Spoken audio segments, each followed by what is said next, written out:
의식을 했건 못했건 간에 금년 벌써 중간을 훨씬 넘기고 8월 둘째 주를 이렇게 맞이했습니다.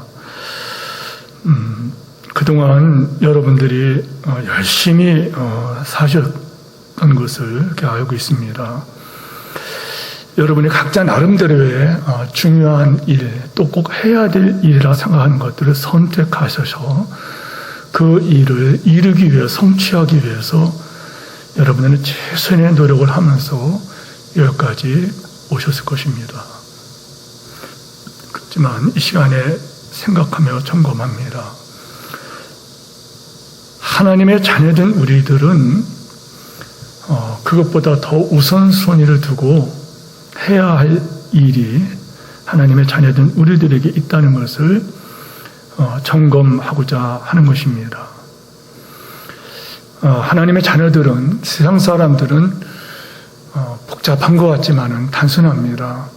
에베소서 2장 2절 그 끝절에 보면은 불순종의 사람들 속에서 역사하는 영, 하나님을 믿지 않는 사람들 속에서 일하는 영, 사단에게 붙잡힌 사람들은 욕심을 따라 행하며, 동기가 욕심입니다. 욕심 때문에 그 일을 계획하고 욕심으로 그 일을 성취하려고 선택하고 최선의 노력을 다해서 그것을 이루는 것입니다. 육체와 마음에 원하는 것을 하여, 그러나 결과는 하나님의 진노의 자녀라, 이렇게 말씀했습니다.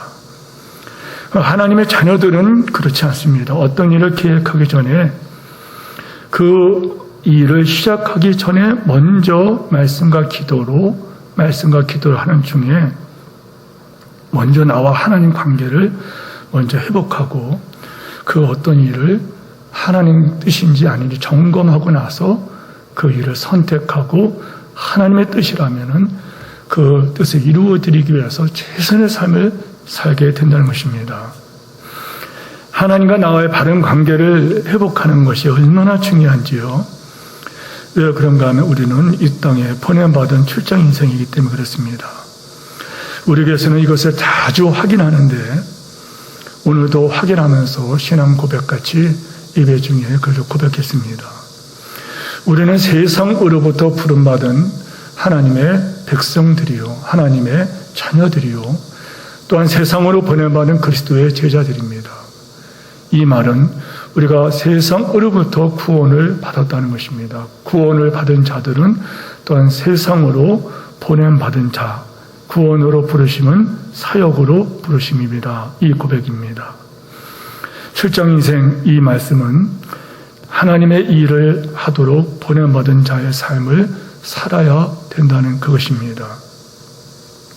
그렇다면 하나님께 데려지고 쓰임을 받고 떠나야 하는 복된 삶을 살기 위해서 여기까지 여러분 열심히 살아오셨는데, 다시 한번 우리의 삶의 뒤안길을, 또 우리가 나아갈 길을 점검하기 위해서 몇 가지를 이 시간에 살펴보려고 합니다.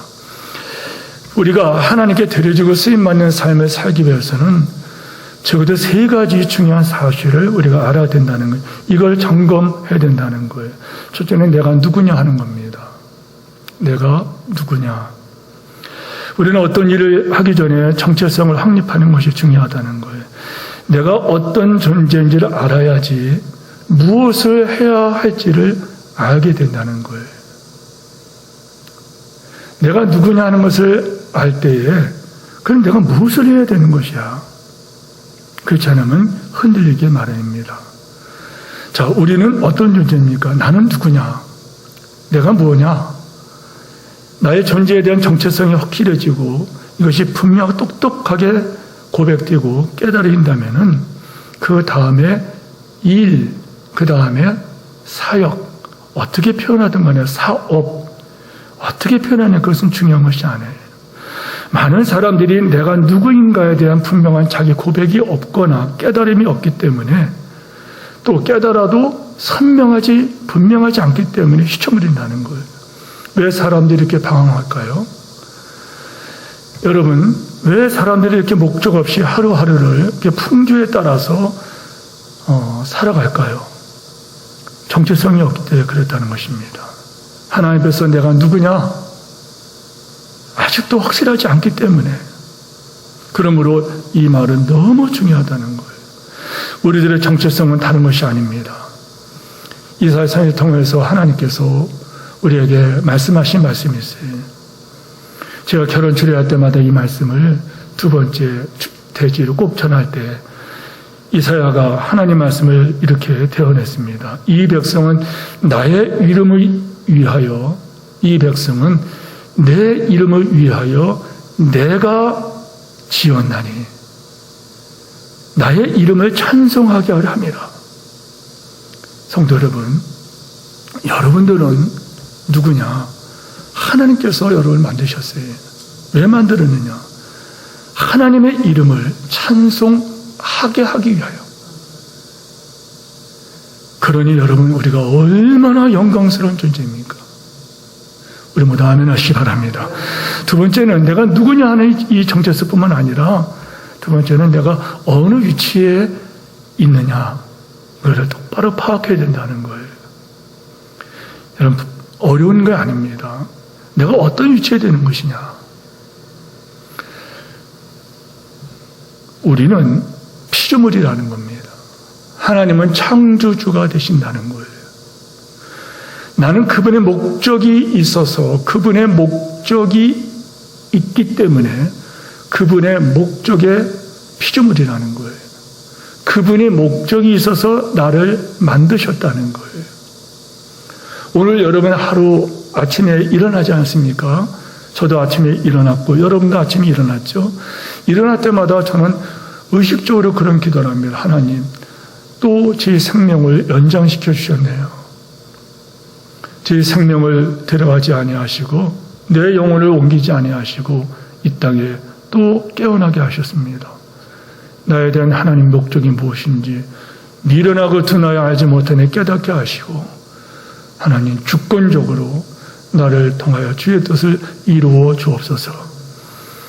여러분, 내가 어떤 위치에 있느냐 이거를 파악해야 된다는 거예요. 그분의 목적이 있어서 만들어진 존귀한 그분의 걸작품이라는 사실이에요. 세 번째, 내게 맡겨진 사명이 뭐냐는 겁니다.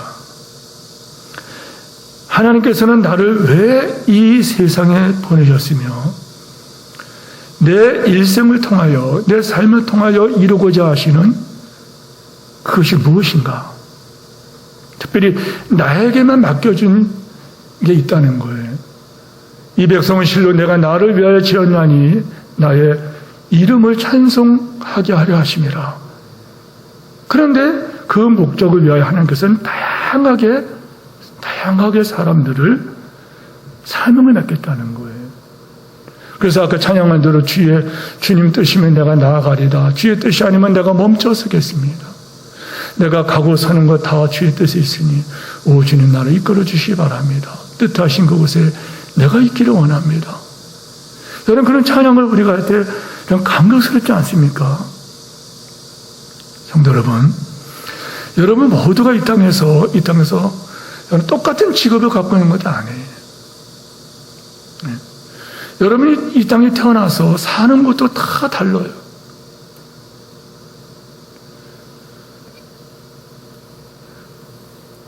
오늘 기사를 봤는데요. 영국에서 한국에다가 지사를 만들었답니다. 어떤 건축 회사인데요. 이것은 1%가 아니라 정말 최극상에 있는 사람들 몇 명을 위한 그런 사람들을 위한 집을 짓고 그런 사람을 위한 토탈 서비스를 통하여 그들이 이 지상 낙원을 누리게 하는 그런 경험을 시켜주는 그러한 건설 회사가 우리나라 지도를 만들었다 그러더라고요. 그 글을 읽어보니까 대단하더라고요. 어떻게 사람이 저렇게 살까? 대단합니다. 그것 때문에 사는 것인가? 그것 때문에 우리가 살아야 되는 것인가? 성도 여러분, 내게 맡겨진 독특한 내게 맡긴 사명이 있다는 거예요. 예를 들어서 목사가 되었다 하더라도요, 저와 같이 목양하는 목사도 있고요. 어떤 목사님은 선교를 가서 또 그 사역을 감당합니다. 어떤 목사님은 학교에 가서 또 가르치는 것을 평생 사역을 합니다. 아니요, 목사뿐만이 아닙니다. 우리 모두가 이 땅에서 구원으로 부르심은 하나님께서 세상으로 파송하시는, 하나님의 일꾼으로 파송하시는 하나님의 거룩한 사역자라는 것입니다. 동영상을 하나 잠깐 볼 건데요. 여러분이 잘 아시는 손양원 목사님 1950년도 9월 49일에 젊은 나이 공산당에게 순교를 당하시죠. 순교 전에 하나님 목사님은 2년 전에 두 아들을 여수 순천 반란 사건 때에 폭도들에게 두 아들을 순교를 당하게 되는데, 그때 유명한 9가지 제목으로 하나님 감사를 하는데, 설교를 준비하면서 이 목사님께서 내게 맡겨진 사명이 뭐냐, 여기에 대한 고백을 할 때 정말 너무 은혜가 됐어요. 그래서 동영상을 좀 보려고 준비될 수 있나요? 한 번만 잠깐 보시죠. 1948년 10월입니다. 좌익과 우익의 이념 갈등이 폭발하며 벌어진 여수 사건. 무자비한 그분의 신분, 공산주의를 따르지 예수님 신앙을 따른다는 이유로 죽임을 당한 두 형제가 있습니다. 손부인, 손동신. 폭동이 진압된 뒤 체포된 두 아들을 죽인 범인, 사형 선고를 받은 안재선, 그를 탄원하여 구해냈고 심지어 두 아들을 살해한 그를 양아들로 삼은 두 형제의 아버지, 그분이 바로 손양원 목사입니다. 손 목사님이 두 아들의 장례식 때에 하나님께 9가지 감사의 기도를 올려드립니다. 나 같은 죄인의 혈통에서 순교의 자식을 나게 하시니 감사합니다. 허다한 많은 성도 중에서 이런 보배를 나에게 주셨으니 감사합니다. 삼남 삼녀 중에서 가장 귀한 맏아들과 둘째 아들을 바치게 하시니 감사합니다. 한 아들의 순교도 귀하거늘 하물며 두 아들이 함께 순교했으니 더욱 감사합니다. 예수님 믿고서 누워 생을 마감해도 복이라 하였는데 전도하다 총살 순교 당했으니 더욱 감사합니다. 미국 가려고 준비하던 아들이 미국보다 더 좋은 천국 갔으니 내 마음 안심되어 더욱 감사합니다. 내 아들을 죽인 원수를 회개시켜 아들 삼고자 하는 사랑의 마음을 주신 하나님께 감사합니다. 내 아들의 순교의 열매로서 우수한 천국의 열매가 생길 것을 믿으면서 감사합니다. 역경 속에서도 하나님의 사랑을 깨닫게 하시고 이길 수 있는 믿음을 주신 하나님께 감사합니다. 또 무엇을 하든지 말이나 이래나 다 주 예수의 이름으로 하고 그를 힘입어 하나님 아버지께 감사하라. 골로새서 3장 17절 말씀. 성도 여러분, 여기 결혼하여 가정을 이룬 성도님께서는 다들 아실 것입니다. 내게 맡겨주신 것 중에서 많은 것들이 소중하죠. 그러나 여러분, 자녀를 맡겨주신 그 하나님, 그런데 그 두 자녀를 하나님께 순교의 제물로 바칠 때에 그 목사님의 9가지의 그 감사 기도, 우리가 성공적인 삶, 축복의 삶을 살기 원한다면은 우리들 모두 각자가 이것에 대한 분명한 자기 인식을 하고 내게 맡겨진 그 사명에 따라 지사 충성을 해야 된다는 거예요. 아들을 주님 앞에 순교의 제물로 바친 것 때문에 감사하는 손양원 목사님. 오늘 우리가 세 가지를 확인해야 되는데 제일 먼저 나는 누구냐? 내가 누구냐? 내가 누구인가? 두 번째, 나는 어떤 위치에 있어야 되는 것이냐? 나는 피조물이라는 거예요. 그분의 영광을 위하여, 그분의 뜻을, 목적을 이루어지기 위하여 나는 만들어진 존재라는 것이.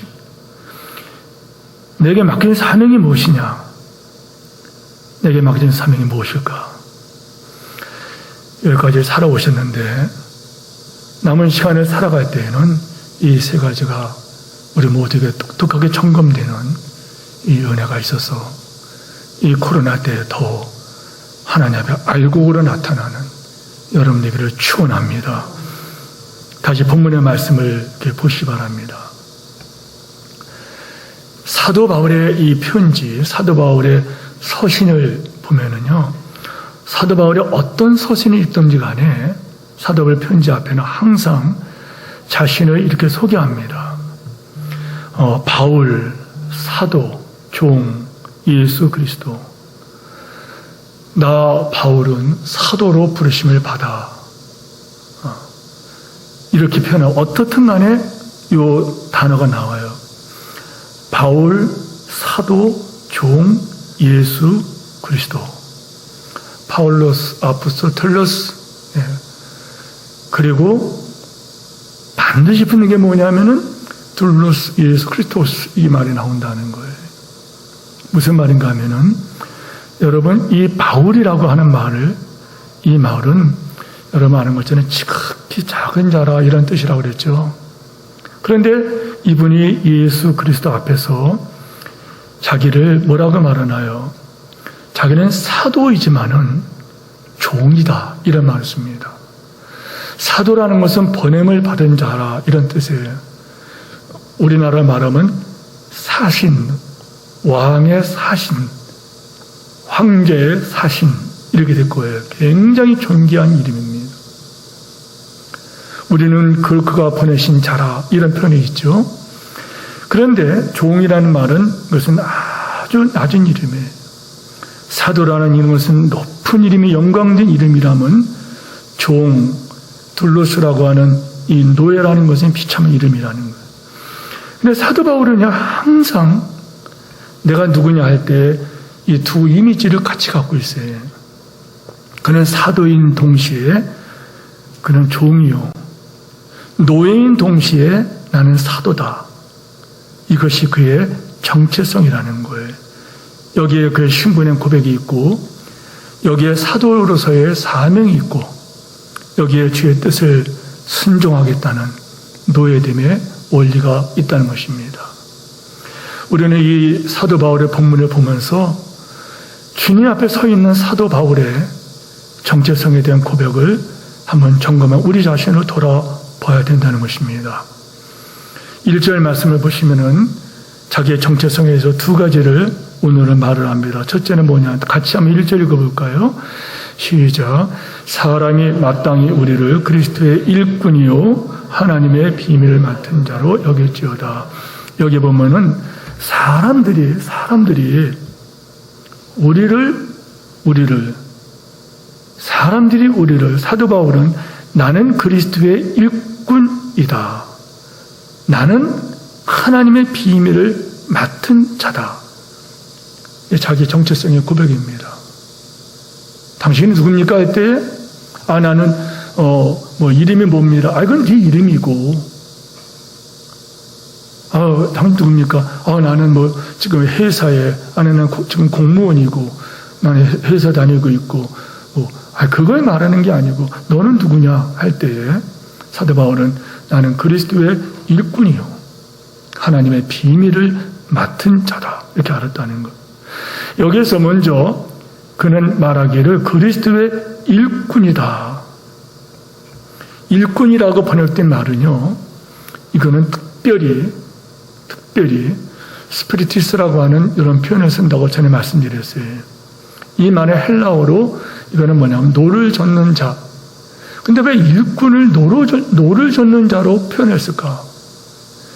그리스도의 일꾼입니다. 이렇게 말할 때 나는 그리스도를 위하여 노를 젓는 자입니다. 노를 짓는 자는 배가 노를 짓는다는 거예요. 여러분, 이 말을 이해하기 위해서 전에 사용한 이화를 다시 사용합니다.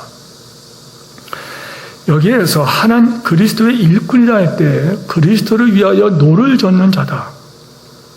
옛날 2000년 전에 있었던 그 배, 그런 배들은요, 여러분 거기에 엔진이 없었죠. 그러니까 사람들이 배 밑창에 내려가서 노를 짓게 되었습니다. 그들에게 한 사람에게 하나씩 긴 노를 이렇게 주게 되는데, 그들은 선장의 말함에 따라서 그들은 그 노를 빨리 지라고 하면 빨리 짓고 천천히 하면 천천히 짓고 그들은 그 노를 짓게 됩니다. 빨리 짓게 되면 배가 빨리 갈 것이고 천천히 하게 되면 천천히 갈 것이고 한쪽은 가만히 한쪽을 빨리 하면 배가 돌 것이고, 그러면서 그들은 계속해서 노를 짓게 됩니다. 여러분, 아무런 질문이 없어요. 선장이 하라는 대로 이렇게 하는 거예요. 노를 짓는 자들의 보상이 뭘까? 여러분, 보상이 없다는 거예요. 보상이 없습니다. 왜 져야 되는지, 왜 빨리 가야 되는지, 왜 한쪽이 빨리 져야 되는지, 왜 또 갑자기 멈춰야 되는지. 그들은 거기서 죽으면은 시체를 빼가지고 바다에 던져버리고 다음 노예를, 스피리티스를 집어넣게 됩니다. 사도 바울이 이거를 알고 나서 나는 그리스도의 스피리티스다, 이것을 고백했다는 거예요. 스피리티스라고 하는 이 말은 바로 노를 짓는 자인데 여기에 보상이 없다는 거예요. 그냥 하라 그러니까 한다는 거예요. 자기 지식이, 자기 판단이 없다는 거예요. 말씀드렸지만은 어디로 인도하든지 그냥 순종하는 거예요. 선장에게 깊은 뜻이 있을 것이다. 그분의 어떤 목적이 있을 것이다. 그것을 100% 받아들이면서 그냥 노를 짓는다는 거예요. 사도 바울은 이렇게 고백했어요. 우리들의 신앙, 삶을 점검할 수 있는 좋은 말이에요. 우리가 이 땅에서 오늘 하루 또 살았습니다. 생명의 연장을 받았습니다. 왜 연장받았느냐? 우리가 하나님의 음성을 들은 것은 분명히 우리는 세상으로부터 부름받은 하나님의 백성들이요, 세상으로 파송받은 그리스도의 제자다. 이렇게 고백을 할 때에 사도 바울은 나는 그리스도의 일꾼이요, 자기의 자세를 그렇게 말을 했다는 거예요. 또 한 가지는 뭐냐? 그리스도의 비밀을 맡은 자다. 이 비밀을 맡은 자가 바로 그거예요. 이 말의 어원은 죄송하지만 헬라어 말을 쓰겠습니다. 이 언어는 오이코노모스라고 하는 말인데, 오이코스라는 집이고 오이코노모스라고 하는 이 말은 집을 맡은 사람이다. 우리말로 하면은 청직입니다. 여러분, 여기에서 우리가 생각합니다. 일꾼이라고 말하면은 자기 의견이 전혀 없고 순종한다는 거예요. 내 주장, 내 의견 전혀 없다는 거예요. 순종해요. 순수한 순종을 한다는 거예요. 그러나 오이코노모스라고 말할 때에는 이것은 뭘 말하냐면은 집을 관리하는 자, 청지기. 사도 바울은 두 가지를 말했어요. 하나는 그리스도의 일꾼이요, 그리스도의 비밀을 맡은 자, 청지기라고 말했다는 거예요. 이 말은 무슨 말인가 하면은, 한 가지는 내 의견이 전혀 없이 그 말씀에 100% 순종한다는 거예요. 그런데 또 말해요. 그걸로 끝나지 않고 오이코노모스라고 말할 때 이 말은 여러분 자발적인 순종이에요. 분명 똑똑히 알아야 사실은 여기에 여러분 내가 마음대로 할 수 있어요. 마음대로 할 수 있어요. 그러나 사도 바울은 오직 주님의 말씀만을 철저하게 순종하면서 주의 뜻을 따라 그 일을 했다는 거예요. 여러분 야고보서에 그런 말씀이 나오죠. 우리가 주의 뜻이면은 살기도 하고, 주의 뜻이면은 이것을 하고 저것을 하리라 할 것을, 너희가 허탄한 자랑을 자랑하니 이러한 자랑은 다 악한 것이라. 성도 여러분, 우리가 지금 금년 벌써 8월 둘째 주를 지나면서 여기까지 어떤 자세로 살아왔는지를 점검해 봐야 된다는 거예요. 사도 바울이 한 말은 다른 말이 아닙니다. 그는 항상 잊지 않고 고백하는 건 뭐냐면은 나는 어디까지나 주인을 위하여, 주님을 위하여, 한번 따라서 하세요. 주인을 위하여. 예, 분명히 알아야 돼요. 주인을 위하여. 여러분들 갑자기 생각나서 말씀을 좀 드리는데, 그 유튜브에서 여러분이 사명이라고 하는 그런, 그게 공짜로 볼 수 있는 그런 동영상이에요. 소명이구나. 참, 소명이라고 하는 그런 동영상이 있어요. 그 영화입니다. 근데 이분이 자동차 직업이 뭐냐면은 자동차 중고 매매점에 가서 자동차를 판매하는 사람이에요. 그런데 다른 동료들은요, 독특하게 그 자동차를 팔면서 수익을 올리고 그래요. 근데 이분은 정직하게 하나님 앞에서 이분이 하나하나 모든 것을 처리합니다. 사람들이 그에게 묻습니다. 왜 그렇게 하느냐? 이 사람이 하는 말이, 나는 여기서 일하는데 하나님께서 이곳으로 보내주셨는데 이곳에서 나는 하나님의 뜻을 이루어 드리는 자로 이곳에 온 사람이다. 내가 이렇게 함으로 해서 하나님의 뜻이 이거였구나, 하나님은 그런 분이었구나 드러내기 위해서 나를 파송해서 내가 일한 어떤 모든 삶의 어떤 열매들은, 아, 하나님의 그런 분이었구나, 하나님이 그런 분을 하시는 분이었구나, 동료들이 그를 통하여 하나님을 알아가게 된다는 거예요. 사랑하는 성도 여러분, 이 말의 결론은 이것입니다. 나는 어디까지나 주인을 위하여 일하는 사람이다. 신분을 깨달은 사람의 고백은 이렇게 고백하는 거예요. 한번 따라서 하십시다. 맡은 자에 구할 것은 충성이니라. 아멘. 결국에 그거예요. 맡은 자에 구할 것은 충성이라는 거예요. 언젠가 우리가 이 땅에서의 이 충성함에 대한 공정한 평가를 받을 것입니다. 끝나는 게 아니고 공정한 평가를 받을 거라는 거예요. 자, 우리 한번 3절, 4절 말씀을 다 같이 한번 같이 읽으면 좋을 것 같아요. 같이 읽겠습니다. 너희에게나 다른 사명이나 판단받는 것이 내게는 매우 작은 일이라.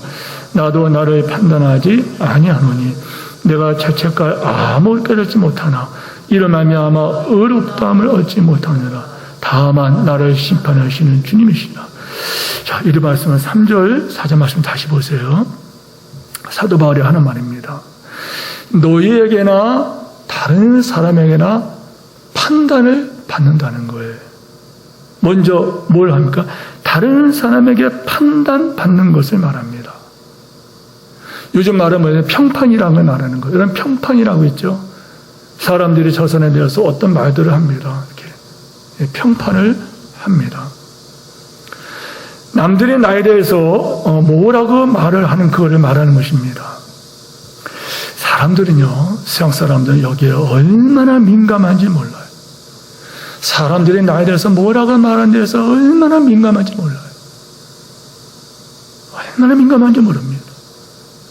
그런데 문제는 다른 사람이 나에 대해서 무슨 말을 하느냐, 거기에 민감하고 그것에 집중하고 그렇게 살다 보면은 그 사람은 여러분 타인 주도적 사람이 되어버려요.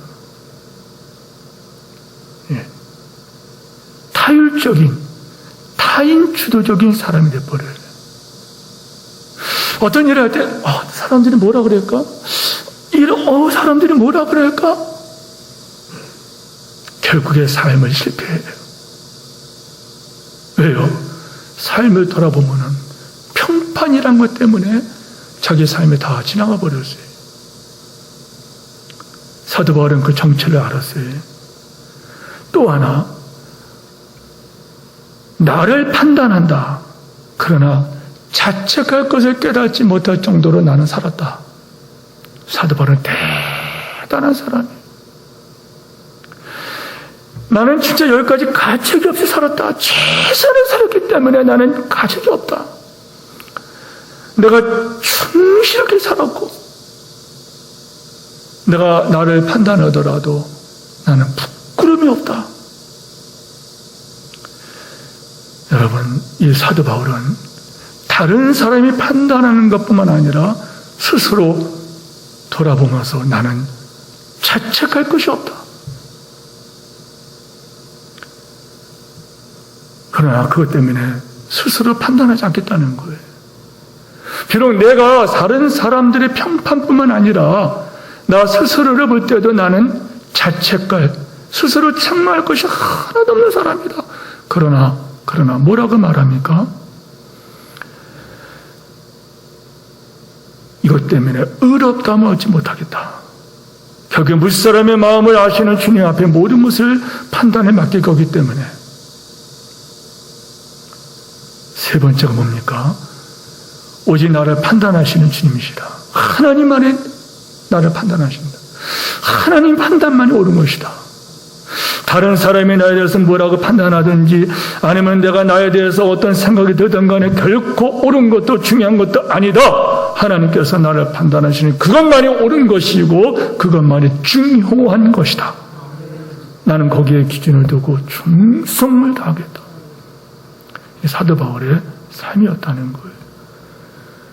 이렇게 말하는 저도, 사랑하는 성도 여러분, 설교를 듣는 여러분들도 우리가 여기까지, 그리고 금년 남은 시간, 그리고 이 땅에 머무르는 시간, 아까 어느 교회 장로님 말씀을 드렸지만은 그 장로님이 당회에서 또 교회 안에서 10년 후에 돌아보니 그때 그런 결정, 그때 그것을 하려고 몸부림치던 그런 말과 행동들이 10년 뒤에 돌아보니 부끄러울 뿐이다.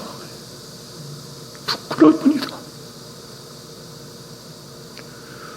수많은 후배 장로님들에게 그런 권면을 하고 있더라고요. 그게 부끄러울 뿐이다. 말씀을 맺습니다. 사랑하는 성도 여러분, 믿음이란 말을 이렇게 말을 하죠. 믿음. 믿음이라는 말은 여러분 충성입니다. 믿음이란 뜻이 뭔지 아십니까? 충성이라는 말이에요. 헬라 원어에 보면은요, 믿음이라는 단어와 충성이라는 단어는 이런 피스티스라고 하는 이 원어가 같습니다. 무슨 뜻인지 알겠습니까? 믿음이 있습니까? 그렇다면은 그는 충성으로 나타난다는 거예요. 충성합니까? 그는 믿음 있는 사람이라는 거예요.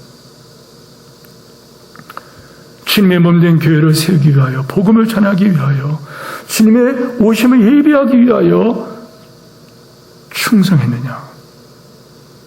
코로나 때 믿음을 지켰는지, 예배 드림에